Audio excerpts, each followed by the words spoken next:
Hello everyone, আমি নাইম খান জয়। সবাই কেমন আছেন? কে কোথায় দিকে দেখছেন কমেন্টের মাধ্যমে জানিয়ে দিবেন। তো আজকে যে রুটি বানানোটা দেখতেছেন এইটা হলো টাঙ্গাইল মির্জাপুর কাইতুল্লার হাটে। তো হাটের ঐতিহ্যবাহী রুটি, যেটার মূল্য 30 টাকা। একটা খেলেই মোটামুটি বুঝ হয়ে যাইব।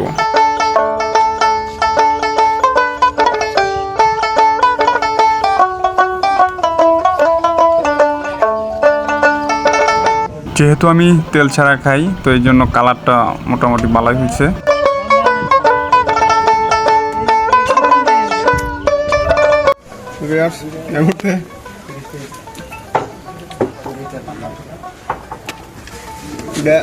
কয় টাকা? 30 টাকা।